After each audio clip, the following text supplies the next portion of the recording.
I gave my sister-in-law a pregnancy book, unknowingly exposing her affair with my husband's friend. Now the family's in chaos. We know each other since our husbands, Charlie, 26M, sister-in-law Cheryl, 28F, and I, 26F, attended high school together. Charlie and I were in the same year and are sweethearts from high school. We began dating our sophomore year and have been together ever since. With Cheryl, things have always been different. She's always despised me, hence I would want to say we were high school nemesis as the sentiment was reciprocal. She was a senior 2 years older than us, yet that didn't stop her from being absolutely rude to me. She was a vicious bully in high school, and regrettably, not much has changed since then. Only I could stand up to her back in high school. Everyone else was terrified since Cheryl and her buddies were infamous for mistreating anyone they came across. Some people even moved schools because of their terrible deeds or spreading of tales. They were that horrible. I am not exaggerating. I never feared her, even before Charlie and I began dating. I had always been acquainted with her brother. Cheryl didn't seem like this undefeatable entity to me as he and I had been great friends and I often stayed out at his house. She seemed like any other child. That's how everyone ought to have seen her, in my opinion, but high school can be weird. Still, I wasn't scared of Cheryl.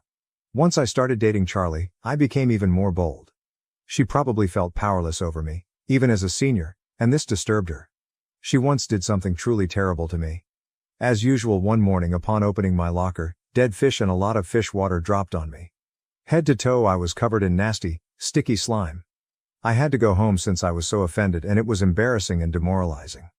Though I couldn't prove Cheryl was behind it, I felt it had to be her. We had a severe verbal argument in the cafeteria the day before. I labeled her a brain-dead zombie in front of her friends, some of whom even laughed. She did this to me since she couldn't let that go. Charlie felt it had to be his sister too, and their argument turned out really intense. He managed to convince her to back off even though he cannot get her to apologize to me. Though Charlie and I have been together for years, Cheryl and I never spoke once that incident occurred.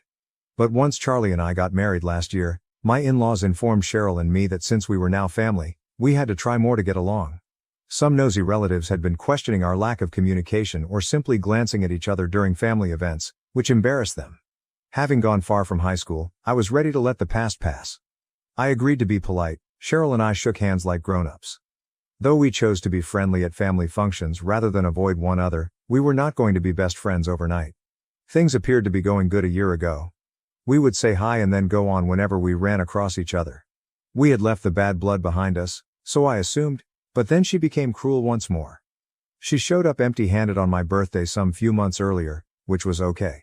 She then told me she was actually teaching me cooking classes and emailed me an online program she had bought at the party itself while I was opening everyone's gifts.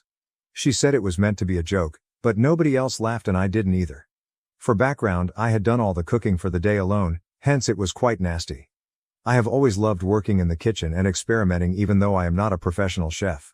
Since childhood, cooking has been a pastime of mine.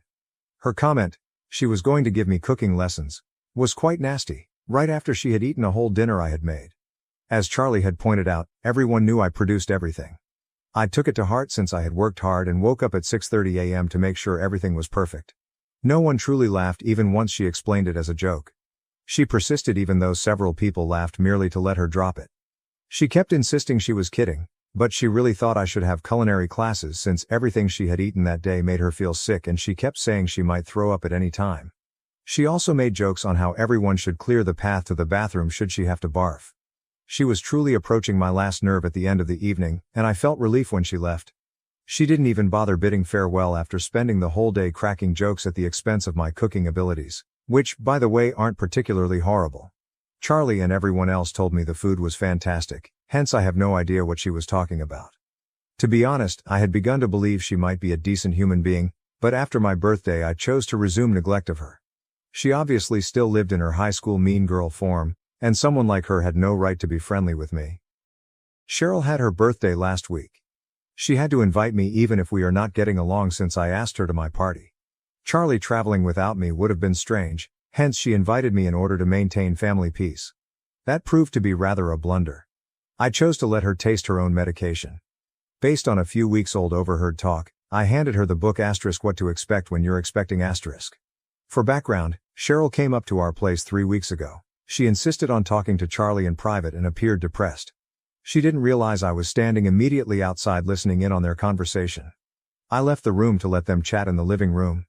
Though I knew it wasn't moral, I was intrigued and wanted to listen in so Charlie could cover for me when she left. Cheryl was pregnant, per what I understood, but she was truly concerned as she felt unprepared to be pregnant. She had come to consult her brother. Charlie advised her to talk to her spouse even if she felt unprepared. Given that the pregnancy was early, they may discuss ending it should she still feel unprepared. He reasoned that chatting to her husband could allow her to relax and take better control of the circumstances. Cheryl left after briefly consoling her. I told Charlie what I had overheard as she left. We both agreed she had been behaving oddly. She appeared strange coming to us instead of her husband even if she wasn't ready for a baby. She said some things that nearly sounded like she needed Charlie's assistance in covertly ending the pregnancy, but he wasn't ready to engage in such dishonest behavior. He thought her husband ought to know before any decisions were taken. Though ultimately the woman's decision is hers, we felt her spouse at least deserved to be included in the conversation given she was married. We had not heard anything else regarding her pregnancy since that day. Still, I decided to pull a small practical joke on her and handed her that book. Fortunately, she did not unwrap the gifts in front of every visitor at the party, yet it made no difference since the book truly got her into trouble. Her husband might thus eventually find himself leaving her. She called me in tears the day after her birthday, stating I had destroyed her life and charged me with purposefully undermining her marriage. What she was talking about eluded me. She was so enraged and was screaming at me, so I couldn't even get her to clarify what was happening. She hung up silently, done, without further word. Following that phone chat, my in-laws got in touch and reported exactly what had happened. She apparently had been unwrapping all of her gifts with her husband and then that book surfaced. I had even left a note stating that Charlie and I wished to congratulate her and affixed it to the book. She hadn't told anyone yet about the pregnancy, but I wanted to play about with her the way she had done on my birthday. I had no clue it would have such dire results. She could not have become pregnant by her spouse since he was sterile. This was unknown to her. She apparently may have been cheating now, and her spouse had already shown suspicion. That book served to validate his misgivings.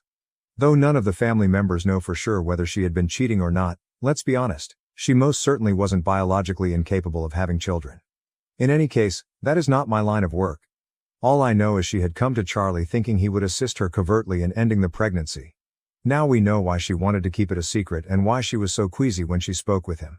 She cannot let that happen if she wanted to end the pregnancy without her husband knowing, since she is a homemaker and everything she spends might be followed by him. Even pulling money would be suspect, as it would be a large sum that would beg problems. Cheryl made a great effort to persuade her husband that I was merely teasing and that nothing was happening. He disagreed when she claimed the book was only a hoax. Unless there was some truth to it, he doubted Charlie and I would pull such a joke. He then requested Cheryl to leave, and today she lives with her parents. My in-laws asked me to talk to her husband and persuade him that I had only handed her the book to play about with. Given his suspicions of her adultery, they believed I might get him to approach her and fix things. Her fidelity now begged additional questions.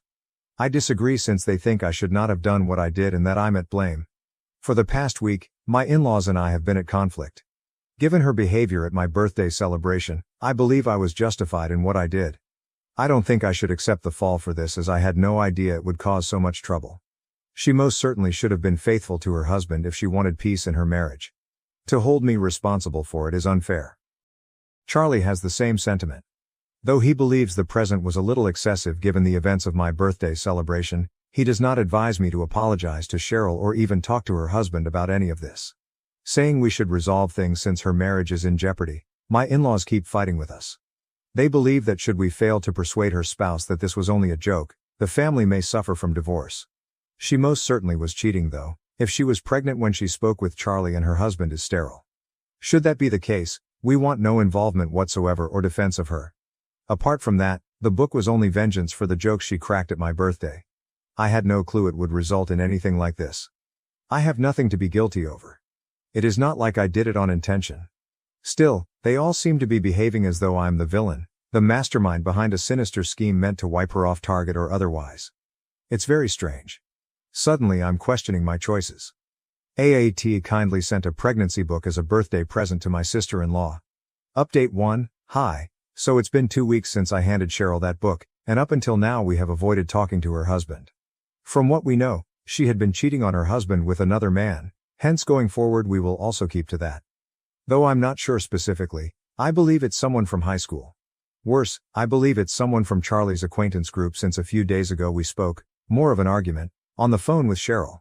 She stated it was quite unjust that she was being held accountable for all of this, but Charlie's friend was equally culpable.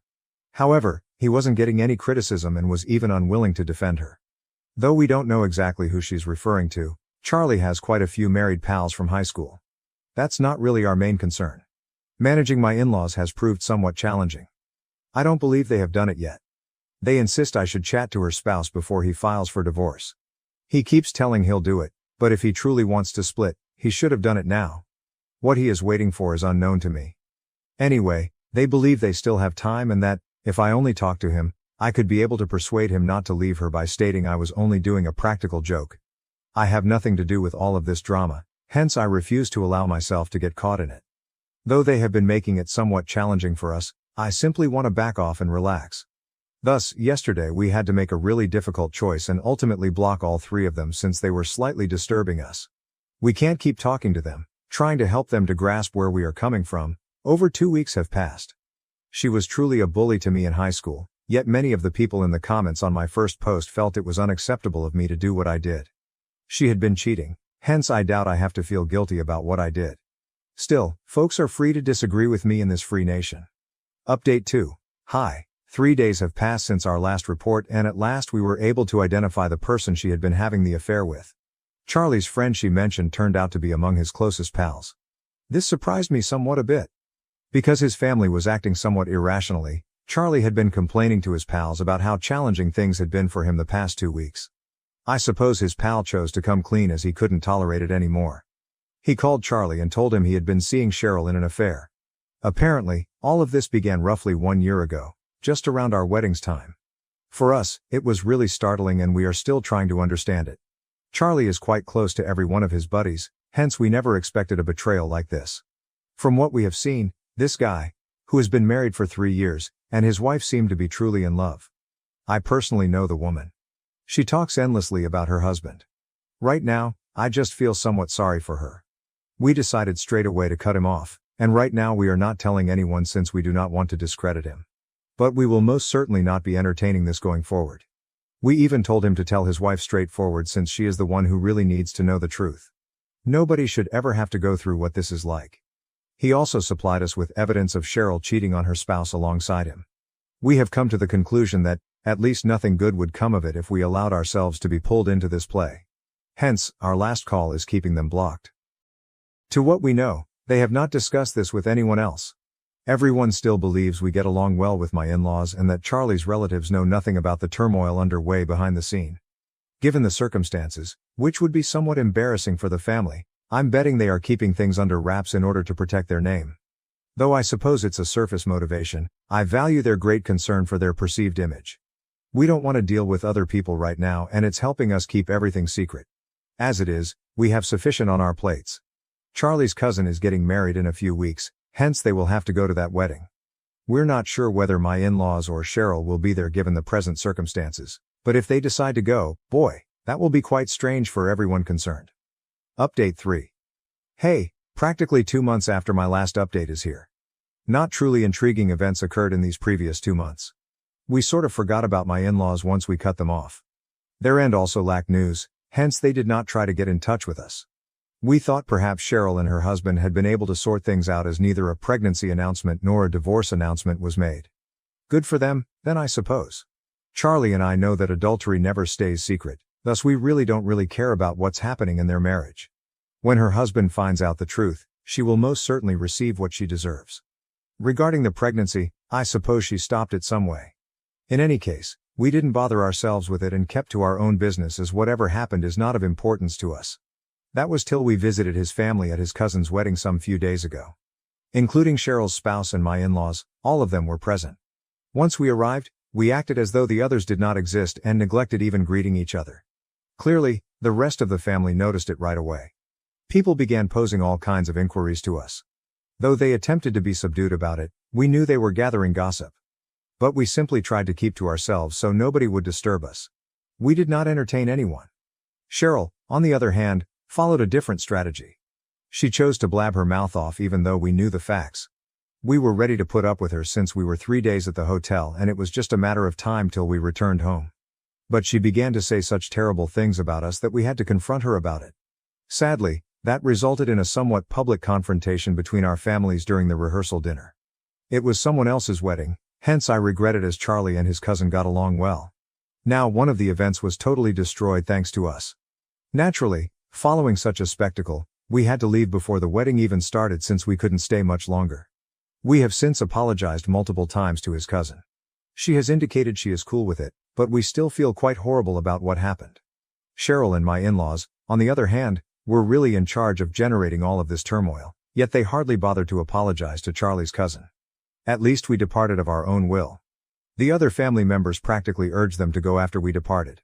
Serves them right, they were due this kind of shame. It was pretty fulfilling for both of us when Charlie's cousin told him about it the day before her wedding as we were phoning her apologies. Cheryl had been telling all the family, and everyone who would listen, that we had tried to destroy her marriage by lying about her adultery, therefore leading us to a fight in the first place. She said we failed in trying to undermine her marriage. Clearly, that was untrue since, as we indicated, her marriage life is not something we give much thought to. Choosing to live with a lady like her husband had shown how dumb he was. We were even ready to let that slip since we were attending someone else's wedding and we wanted to avoid starting a scene. She then began asserting, though, that we were the ones having an open marriage and that I wanted to get close to her husband, which explained why I'd always been so envious of her. We couldn't live with that. We resolved to face her then. I mentioned all the evidence, the screenshots we had gotten from Charlie's friend, which I had been saving to myself for so long on the evening of the rehearsal dinner. Charlie and I now felt, nonetheless, that it was at last time to defend ourselves. She could not simply say anything she pleased and get away with it. Her husband can no longer ignore reality since he at last knows it. His call is whether or not he takes the correct decision for himself and leaves her. At least now there will be no more questioning of us. At least we left on our own with courtesy, avoiding being thrown out as others were. Though we are now attempting to move over it, it was just a really awful few days. The whole family knows Cheryl's type of person she is, thus I just feel sympathy for her husband as he decided to mend things with her even though it was useless. I truly hope he gets the bravery to escape. Should he decide to remain with her, then he just has absolutely no decency or self-respect. We eventually decided to go ahead and sabotage her marriage as she had been accusing us of for so long. She will now have to pay for trying to bully us. How she planned to get away with all of this is unknown. Since high school, Charlie and I have literally been standing up to Mom. I believe we have made it really evident that we are not scared of her. We were not thus going to back down either right now. She ought to have known that. Update 4. Consequently, it is happening. 2 weeks have passed since our return from Charlie's cousin's wedding, and today I at last heard from a couple of cousins Cheryl wrote about her and her husband divorcing. She said that it was a mutual decision to split ways and urged everyone to honor their privacy during this trying period. What a weight of lies this baggage carries. She's behaving as people weren't present at the wedding and like her entire family isn't aware of what actually happened and the real reason they're divorcing, hence I'm not sure why she's acting like we all already know, hence we will definitely be honoring her privacy. No one has to ask her what happened. The talk began when Charlie told some of his pals, thus even her friends have learned about it. We regret nothing about what we did. She had been spewing so much garbage about us in the past that we hardly need to feel guilty about what we did or regret her. Should she go low, we will go lower as well. Period is. She has always been a bully, thus we believe we did the correct thing as someone needed her down a peg. We are happy to be the ones doing that. If that makes some people view us as the bad guys, that is okay with us. For example, my in-laws have chosen to totally cut us off from their life. They even had their attorney get in touch with Charlie to let him know they had opted to avoid us and most likely would cut us off from the inheritance as well. As like we were going to learn that and start begging for pardon right away. That is not going to transpire. We are not money-based sellouts that one could purchase. Besides, since Cheryl hasn't worked since she graduated and has been depending on either her parents or her husband, they should most likely retain all their money to themselves, presumably for the rest of their lifetime. Thus, yes, they may keep their money and Cheryl with herself by all means. We behaved what we believe to be right. We are not going to act as though we are sorry for it. Right now, Charlie and I are quite happy with our life. We have no interest in anyone else. My family abandoned me because my sister blamed me for her divorce. I ruined her life years later with an email that revealed everything. Almost 7 years ago, my family removed me from their lives and kicked me out of the house.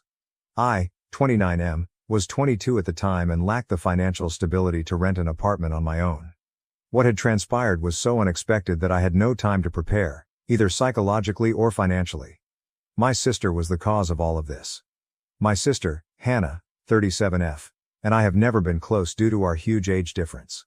She married her partner of 3 years, Pete, 39M, when she was 27, and they were married for 3 years. They divorced after 3 years of marriage because Hannah suspected Pete of having an affair with one of my friends. I had been living with my parents after college because I had recently begun working and wanted to save money before moving out. My parents were fine with the arrangement as well, until my sister announced her divorce. She returned home one day, crying uncontrollably, and stated that she had filed for divorce because her husband had been cheating on her for 6 months. Then she threw me under the bus for introducing my friend to him. My friend Emily, 28F, was attempting to gain weight, and Pete, who was a licensed dietitian, volunteered to help her. I had introduced her to him, and it turned out she was the one Pete had been cheating on my sister with. I was startled that this was occurring because, while Emily and I were not particularly close, I thought she was a decent lady who would never become involved with a married man. Furthermore, dishonesty was out of character for Pete as well. He was completely charmed with Hannah and only had positive things to say about her, so I found it quite difficult to think he cheated on her. I had serious reservations, but my parents immediately trusted her and did not question anything, despite the fact that she had no evidence of him cheating.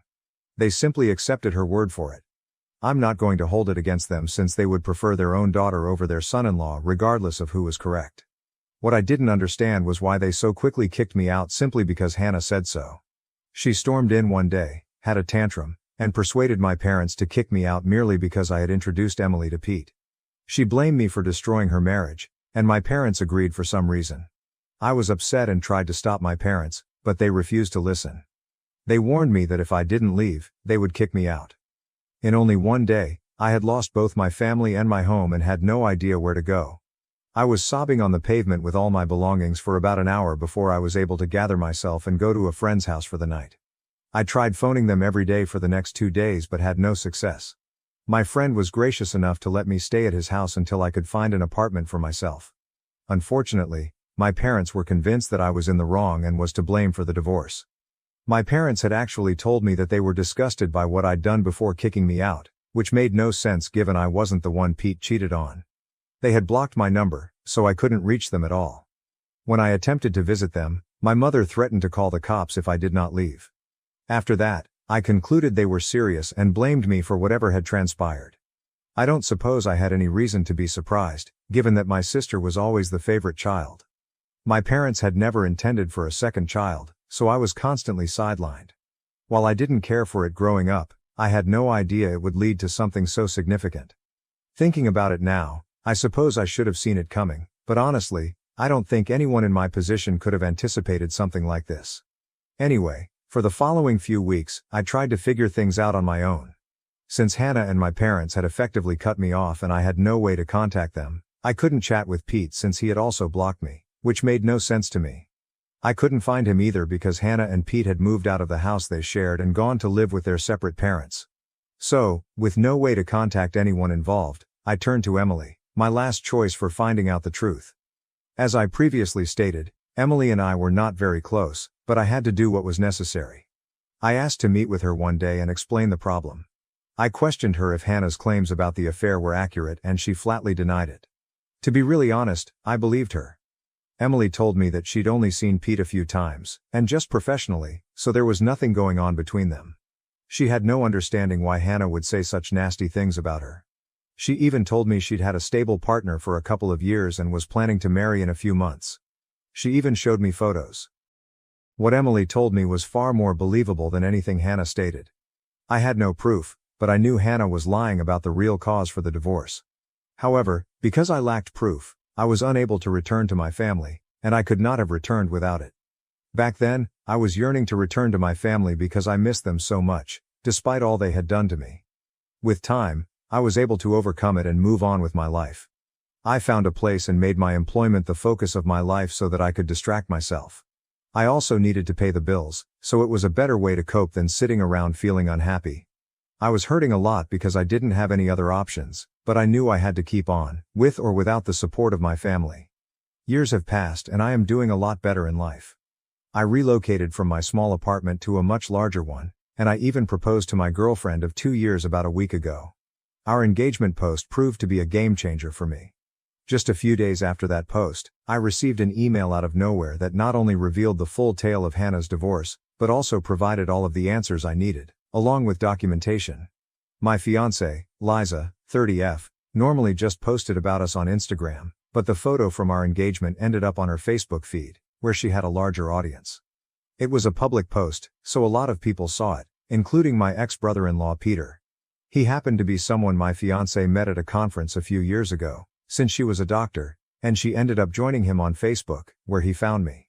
It truly is a tiny world, and for the first time, I felt pleased with it. Pete contacted me a few days after we posted, but instead of texting me on social media, he chose to send an anonymous email. He subsequently claimed that he did this so he wouldn't feel strange about what he was doing, as it had been several years since his divorce, and he didn't want to appear like a disgruntled loser who hadn't moved on from what happened. Besides, he was the one who blocked me in the first place. So he felt strange and guilty about getting back in touch with me about something that happened so many years ago. The email contained the entire tale and documentation of what happened 7 years ago. When I finished reading it, I couldn't believe my eyes. Apparently, my sister was the one cheating on Pete, not the other way around, as she had been telling us for so long. Not only was that a massive lie, but she had been cheating on Pete with a friend of mine, just as she had accused him of. My friend Frank, 28M, worked as a clerk at a grocery store near Hannah's house back then. I would never have noticed the connection myself because I had never seen them together. I suppose they had kept it sufficiently under wraps, but not enough for Pete to find out. When questioned, Hannah told Pete that it was all my fault because I had introduced her to Frank and even told her how much he needed her help because he was an aspiring singer and she was a really excellent singer herself. She agreed to help him, and they were in love before they realized it. She even admitted that I was involved and had helped them keep things quiet for so long. All of this was obviously a fabrication, and I had no idea Frank and Hannah were up to anything. Pete was enraged when he found out and blocked my entire family, which he now admits was idiotic of him. However, he was so enraged that he didn't think much about his conduct. Of course, he told me all of this in person because the email was designed to be as impersonal as possible. He did not want it traced back to him, but I figured it out. He had provided copies of emails between my sister and Frank in which they discussed how easy it was to dupe Pete. The emails were filled with declarations of love and plans for where they would meet next. Hannah couldn't refute any of this because she signed off on the emails with her middle name, which few people were aware of. I had her dead to rights. After combing through Liza's Facebook friends, I concluded that Pete must have sent me the email. My gut intuition told me that it had to do with social networking. When I eventually discovered Pete on her friend list, I contacted him. We planned to meet a few days ago, and he informed me that he learned about what Hannah had told her family from Emily, who had met him a few years before. I had told Emily to keep my side of the story a secret, and I was cursing myself when I realized that if I hadn't said that, she would have informed Pete about it, and I would have been able to prove my innocence a long time ago. Anyway, Emily and Pete ran into one another a few years ago, and she ended up questioning him about their divorce. They started conversing and he eventually learned what Hannah had told us. He said that he wanted to speak with me about it and tell me the truth, but he didn't because he felt strange. I swear, if Pete hadn't been so easily embarrassed, my life would have been much easier. I did forgive him though, since I needed his cooperation to completely destroy my sister, and I knew he would agree. Hannah had clearly been lying to my parents in order to secure financial assistance during her divorce, and she had even thrown me under the bus for good measure, knowing that one discussion with Emily would disclose the truth. I couldn't believe someone, particularly someone related to me by blood, could be so selfish. I'm sure Hannah never bothered to correct the record, and my parents had simply accepted whatever lies she'd been giving them during her divorce. She knew that if the truth about her being the cheater was out, she would be in serious danger, and she simply couldn't risk it. That's too bad. The truth had finally come out, and I was going to use it to ruin her life, just as she had ruined mine all those years before. I had not seen my family in 7 years, so I wasn't sure if they still lived in the same house, but they hadn't moved. I checked this with an old neighbor before arriving, and I was relieved to discover that Hannah was still living with them as well. That didn't surprise me because Hannah had always been a couch slug who loathed doing her own job. If she could live with our old parents and have them perform all of her duties, she would. Anyway, 2 days ago, Pete and I unexpectedly arrived at their place. My mother answered the door, and we hardly gave her time to process what was occurring before we walked in. My father and Hannah were also present in the living room. We were back together as one happy family, but only for a short time. Their faces turned nasty as soon as we entered. My father instantly threatened us, saying he'd call the cops if we didn't leave. But I shot back, telling him he could do whatever he wanted once he saw the documents we were about to show them. My parents looked perplexed, but Hannah looked like she was about to vomit and excused herself, heading to her room. I assumed she was trying to flee, but there was no use in doing so. Pete then proceeded to show my parents the divorce papers and screenshots of Hannah and Frank's correspondence, while I described the true story. Pete also told my parents that Hannah had to give up our family heirloom, my grandmother's diamond ring. In the settlement, she had to sell the ring because she couldn't afford to pay him the money. She is a high school teacher. My parents were already terrified by what we had told them, and this was simply the cherry on top. We watched the drama unfold as my father demanded an explanation from Hannah for all that had occurred. Despite all of the evidence against her, she continued to lie and cover up the truth, so my father kicked her out. He packed her belongings for her, handed her the bags, and then told us all to leave their house. I didn't need to be told twice before leaving with Pete, as my sister cried and pleaded with my parents to let her back in, just like I did all those years ago. This was excellent karma, and I could not be happier. It's been a few days since then, and my sister just arrived at my house a few hours ago, insisting that I immediately make amends with my parents. I had no idea how she located me, but I informed her that I no longer owed her anything. She had ruined my life once, so I returned the favor and we were now equal. I swear she had no pride left because the moment I said that, she burst into tears and accused me of being a monster. I didn't care about her drama and closed the door as she began to sob uncontrollably. I just put on my headphones and listened to music as Liza, my fiancée, worked in her study, so that neither of us would be disturbed. Hannah eventually departed, but not before leaving a message with a marker on my door, reminding me that I was nothing more than a vengeful monster. To be honest, I see nothing wrong with what I did and have no regrets. But Hannah appears to believe that I am the villain here. I just did to her what she had done to me some years ago, only I told the truth, whereas she did nothing but lie and threw me under the bus. So what do you all think? Am I the hole who ruined my sister's life and got her kicked out 7 years after she accused me of causing her divorce? Update 1. Hannah is still troubling me, despite the fact that she was kicked out a week ago. I had to threaten her with calling the cops after she called me for the 14th time today before she stopped. I'm not sure how she found my phone number and address, but that's not what I'm interested in right now. Hannah is attempting to get sympathy from me since, apparently, a school teacher's salary is insufficient for her to support herself. But I don't think that's the case. She's just furious that she has to seek a home and pay her own rent, energy and groceries now that our parents have booted her out. I don't feel really sad for her. In case you were asking, yeah, I did block her phone multiple times, but I think she's having her pals add me to conference calls, so it's pointless. My parents are as awful, if not worse than Hannah. They found me on Facebook and saw the post announcing my engagement, so they want to be a part of my life again and have expressed a wish to attend my wedding.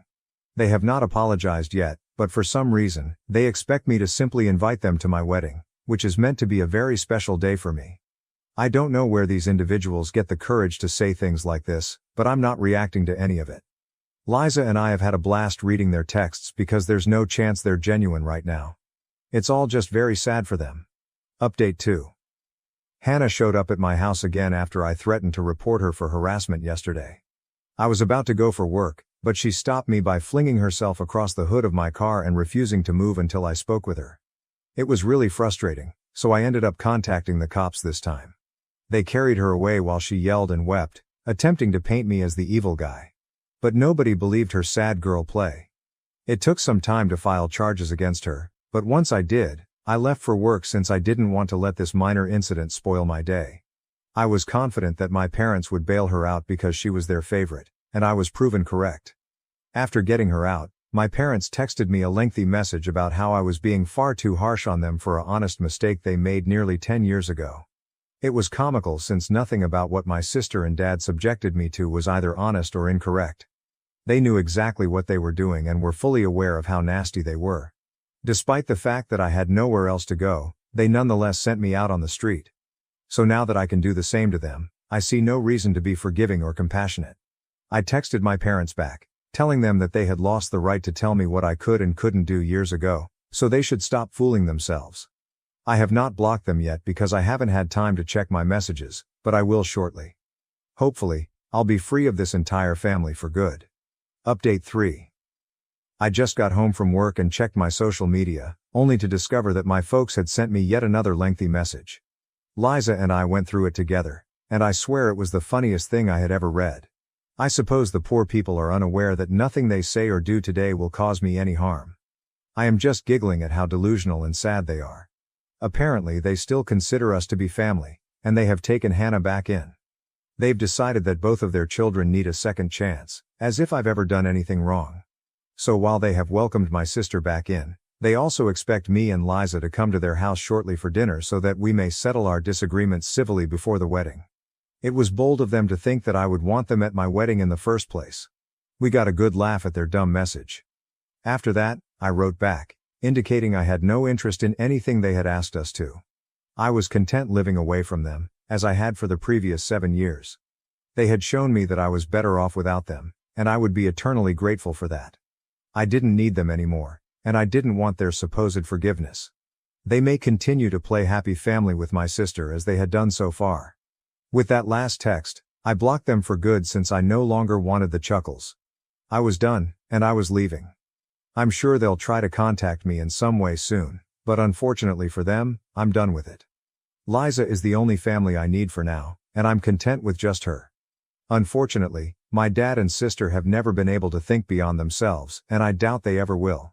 So the next time they contact me, they will speak with my lawyer, and that is a commitment.